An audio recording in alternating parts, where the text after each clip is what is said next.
Wait, start over. I want to record this, Dad. Okay, so this is Dad telling me about his an encounter with Charles Schultz.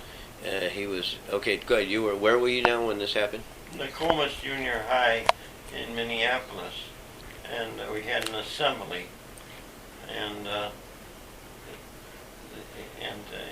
he was the guest speaker at the assembly, and he had an easel with him, and he drew pictures of all his characters, and this was a time very early in his career, and he had some papers that carried his cartoons in the Midwest, but not very many of them. He was like a budding cartoonist at the time. Mm-hmm. And he also was a very funny person, and very interesting to listen to because he was so funny too. Yeah. And as he drew these characters, he talked about them, and I'll never forget that. Were the characters Charlie Brown? Oh yeah. Lucy? Yeah, Lucy and Snoopy?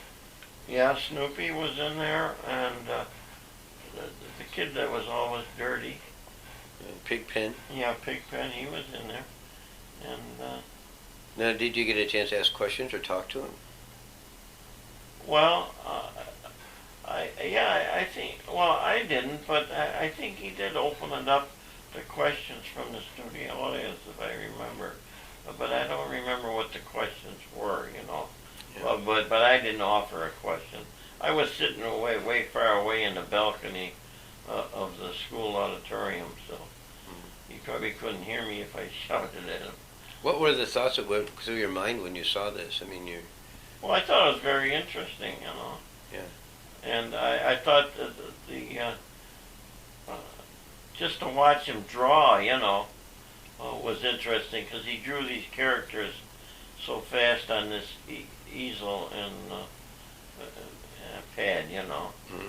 and he did it so fast that it fascinated me. Mm-hmm. And then, Now, after had you ever read any of his comic strips before this date in the papers? yeah. And the Minneapolis paper was one of the papers that he,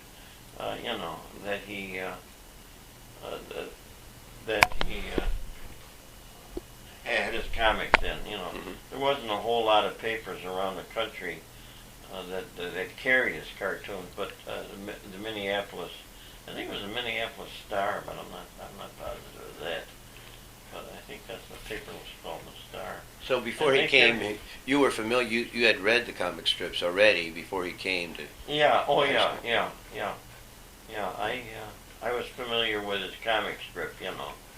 What year would that have been, Dad? About? Well, I was in 7th grade, junior high, Nokomis Junior High, in Minneapolis.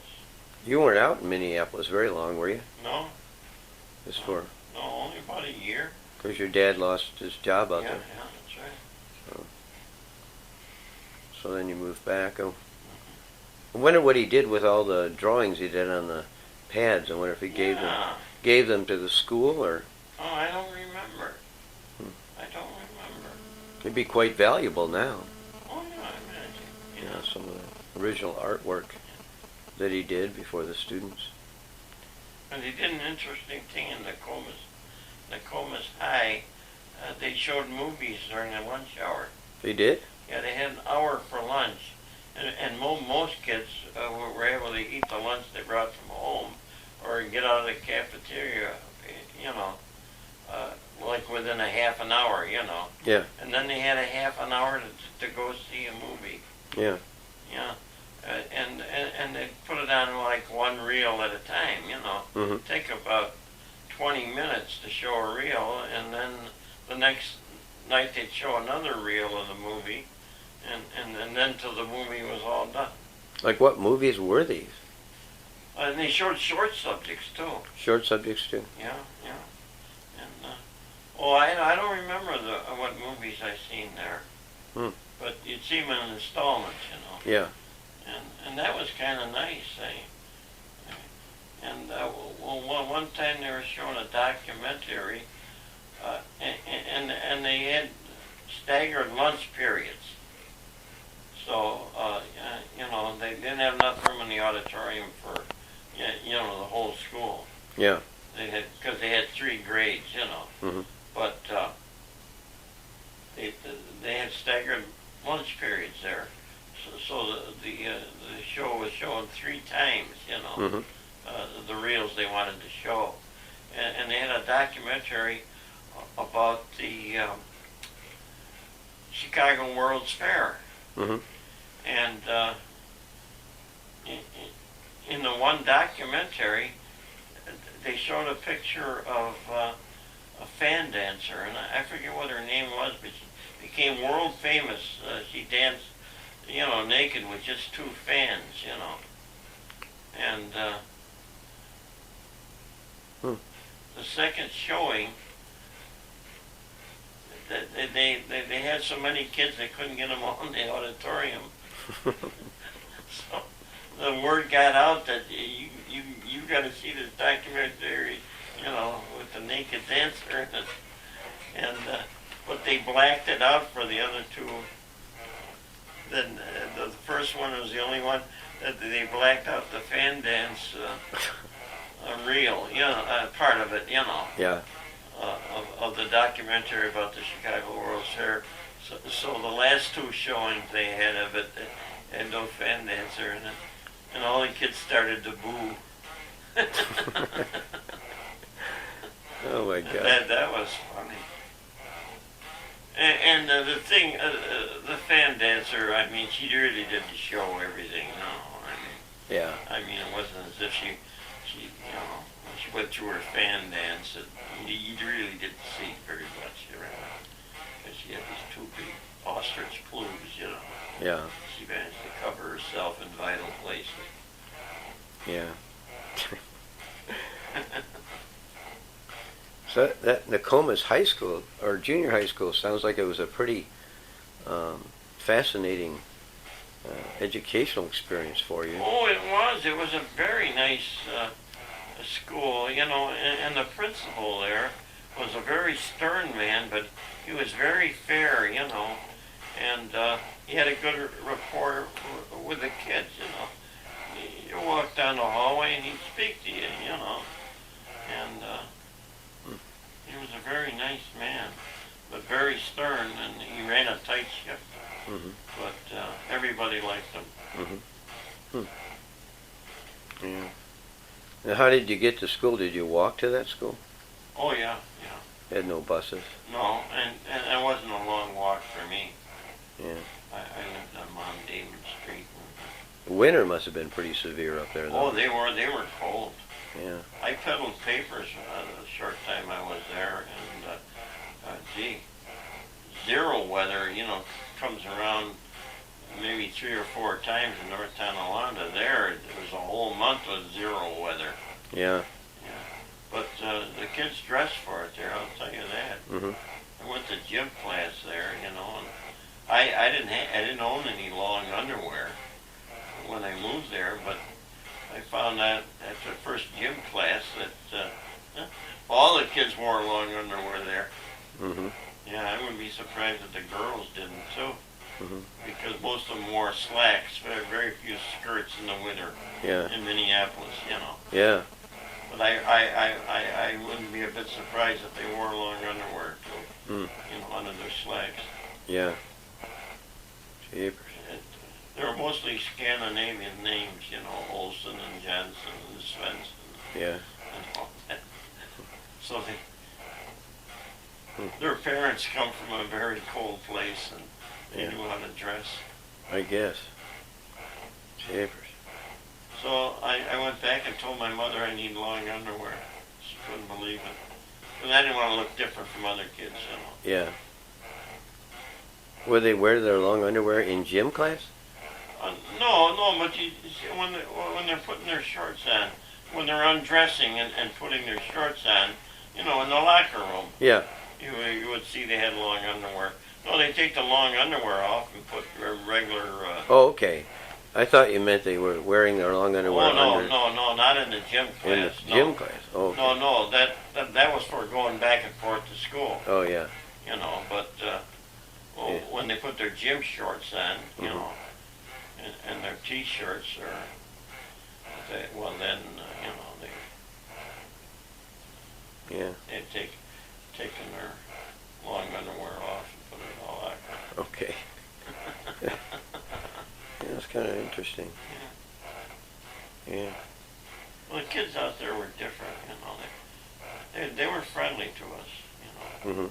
Coming from New York, you don't know what to expect. Yeah. Was it like you were there for about a year? Did you make any friends, or? Oh yeah, a lot of friends. Yeah, in the summer, I got a picture of him around here someplace, but well, my brother Bill, who was a big organizer, he organized the baseball team. Yeah. And the summer we were there, we had a baseball team, you know. But that was, my brother Bill was a big organizer, you know. Every place he moved to, he'd organize a baseball team, and then he'd always be the captain, you know. Yeah. So you said. And this other kid was a great salesman, and he went around to the stores, you know, the local stores, and got you know, sweatshirts, you know, and baseball caps, and we had like uniforms, you know, not the pants, but we all had the same sweatshirts and the same baseball caps. Yeah, it's kind of fun. So. Then we wrote the sponsor's name on the back. Oh, and you just wrote it down with the ink pen or something? Well, no. My father had made some stencils from work, you know, where they have a machine there, and they can spell out names, you know, on a piece like that. Yeah. And then they take a black brush and, you know, go like this, you know. Yeah. And the name is printed on the crate. Okay. Or in this case, it was a bundle of shingles, you know. Yeah. Yeah. And he brought one of them back for each of our sponsors, and we took a black brush and some ink, and we you know, put it on the back of her. What'd you put the sweatshirt on to stretch it out to do that with? You mean, Well, you just lay it down flat? Just lay it down flat in the kitchen table. Yeah. You know? Yeah. And you did the best you could. I mean, it didn't turn out perfect or nothing, but didn't have to. The sponsor bought the sweatshirt and the baseball cap. In between the two of them, it probably cost them $1, you know. So they weren't expecting that much, you know. We didn't get any complaints from the sponsors. Yeah. And we went around and showed each sponsor, you know, the shirt, you know, that had his name on the back. I don't, and then on the front, we had the name of our team, and I don't remember the name of our team, but we would stencil that on the front. So you just played that one summer? Yeah, the one summer. That's kind of fun. But it's funny, we had a first baseman whose father was a communist, and last name was Skog, anyhow. He was Norwegian, you know. Well, his father was, you know. And he was a communist, and had this other player on who was a staunch Catholic, you know. And they were arguing all the time.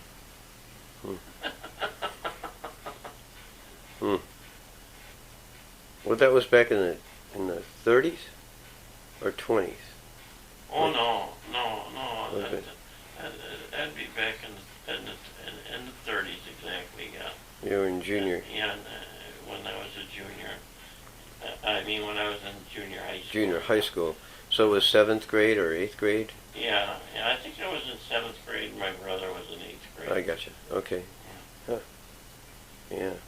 Now, do you have any friends from that time that you still keep in touch with? Oh, no. No, and I often wonder, we had one guy in the team, Bob Foss, and he was the guy that went around and got our uniforms because he was a great salesman. Mm-hmm. And a guy come around to the ball field one time that was trying to recruit people who would sell magazines, Mm-hmm. And they used to do that in New York too. A guy would drive up in a car to a ball team, and he had Liberty magazines, Mm-hmm. and he'd recruit people to get a route established, or they were regularly delivering Liberty magazines, Mm-hmm. and me and my brother, well, we thought, well, let's earn some money, so we signed up with the guy, and he gave us this little canvas bag to carry him in, Mm-hmm. and then we were supposed to go around and sell the magazines, and try to get new subscribers, so that they take one every month, Yeah.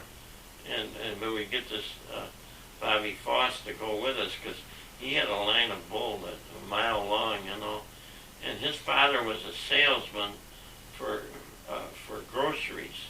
He used to go around in a truck and sell groceries. Mm-hmm. I'm trying to think of, like the Jewel Tea Company used to have guys that drive around in paddle trucks. Yeah.